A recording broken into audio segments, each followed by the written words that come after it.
Hey guys, how you going? Hope you're having a great day. My name is Benny Shields and right now I am joined by Little Boots aka Victoria Hesketh.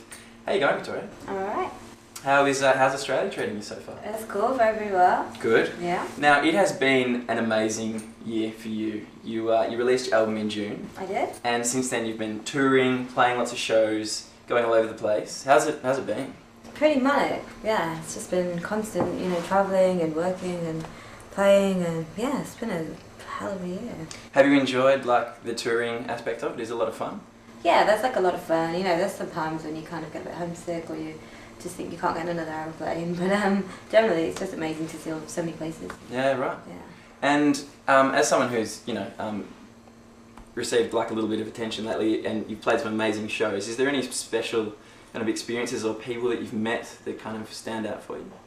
I guess stuff like doing Glastonbury at home and playing in Japan, playing some Sonic Festival was really good. Doing some big TV shows and meeting people I met Benny from ABBA and wow, cool. Brandon Flowers and yeah, right. Kanye West and stuff, Annie Lennox. Did Kanye interrupt you at all when you were talking? I'm really happy for you. I'm let you finish. No, he didn't actually. That's I nice. wasn't at Taylor Swift, but no, he came to my show in Texas. Wow, that's great. Yeah, and just meeting people like that and doing good shows and stuff. Yeah, it's pretty cool.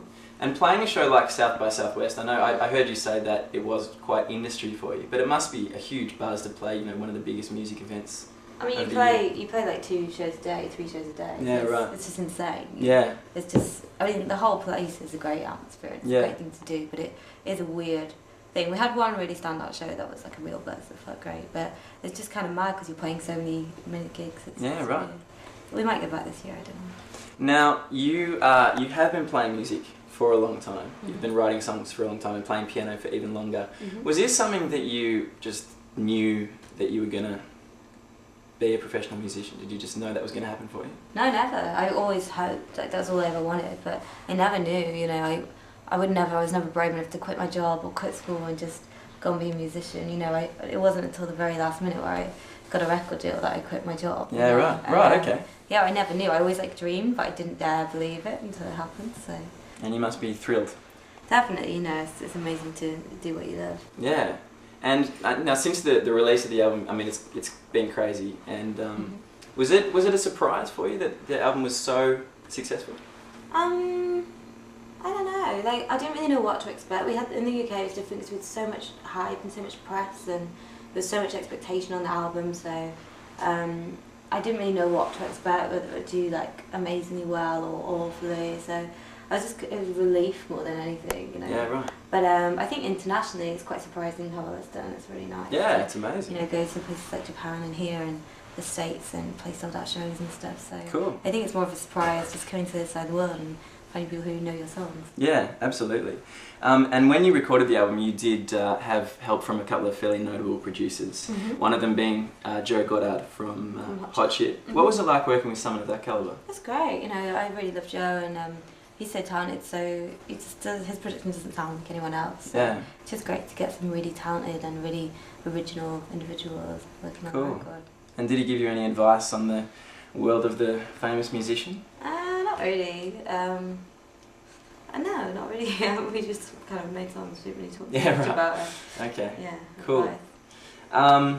And I also wanted to talk to you a little bit about, now I'm sure you get asked this a lot, but you are a little bit of a gadget girl when it comes to certain musical instruments.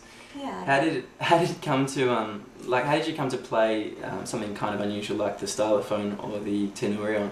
I just being in studios a lot. Studios are all different. I always have some gadgets knocking around, or just kind of getting into synthesizers and just kind of thinking about possibilities and looking this stuff up and watching other people's shows and things, and just kind of coming across things. Things seem to find me rather than I find them. Yeah, for sure. I think the stylophone, I picked one up in Urban Outfitters. Yeah, right. Okay. They sell them. So pick one up. Anything that looks a bit like musical and a bit like a toy, I'm really attracted to. So, yeah, just chance really. Yeah, right. Yeah, just being in places where those things are.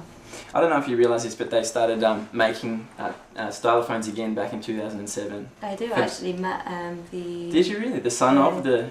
I've met the son and the creator. Wow. Yeah, Mr. Jarvis. Cool. And Ben. Yeah. Right. They're also bringing out a new one called a beatbox. Yeah, I heard about that. Yeah, I've got one. Well, have you really? No one else does. Wow, very special. Well, they must be kind of thanking their lucky stars that you came along and... I mean, I don't know. The relaunch was really successful before I started playing it, you know. Oh, okay, right. You know, I think every bit helps, and playing it away on BBC or whatever is probably good for them. Yeah, for sure. They're just lovely people and really talented. Yeah, that's cool. Great. Now, I just also wanted to have a chat to you about Dead Disco. Now, this was the indie band or indie pop band that you were in before your current project. Sure. Has it been really liberating for you to sort of when you left the band and you were able to write and play music that was, I guess, a little bit closer to your heart? I think it was just liberating being a solo artist. I've never done that before. I've always been in bands, and it kind of took a bit of courage to make the jump, but then now I'm so in control of everything, and that's what's really liberating, not having to agree with other people or run things past other people or do things together. You know, I can just, if I want to wake up at 1 in the morning and want to record a Miley Cyrus cover in my pyjamas and put it on the internet, I can. I don't have to check with 3 other people. So yeah, right. I think that's the most liberating thing. Yeah, cool. And I also wanted to ask you about YouTube. Do you feel like that was a really massive, I guess, tool for you to use to be able to promote yourself and get your stuff out there? I guess looking back, like, I'd never attended, it wasn't calculated or anything like that, but I just put stuff up there as a joke, and the amount of viewers it got and the amount of attention it got me, it just made me realise how powerful it is, and how powerful the internet is, and just what a visual culture we live in, and the kind of relationship people want and want to get out. You know, people want to get so close and so personal now, you know.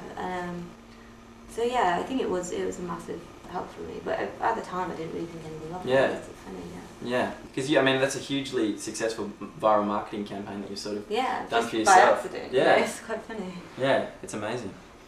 And I guess finally, you know, what can the guys expect that have tickets for the show? For Part Live. Yeah. Well, it's a lot more stripped down than normal. So Empire of the Sun puts to shame with all their amazing dances. Right. So you've seen them. You've seen them. Oh, it's amazing. Really? Really wow. I'm that's really exciting. jealous. I just want to get like dancers and costumes and visuals now. And that's our boy. That's our boy Luke. Yeah. But you know, we can't bring all that stuff. We can't travel with it. So it's quite a raw, stripped down show. But we just try and make a lot of noise and get people dancing and have a lot of fun. That's cool. And is it a band that you've played with quite a bit, or? Yeah, well, all the way through. Yeah, there's just 3 of us together. So. It's amazing. Yeah. And some singers as well, aren't Just keyboards and drums. Amazing. That's all you need. A few synths and a drum kit. Very cool. Well, look, thank you so much for joining us on the show. My name's Benny Shields. Back to you guys in the studio. This has been Victoria Hesketh, aka Little Boots.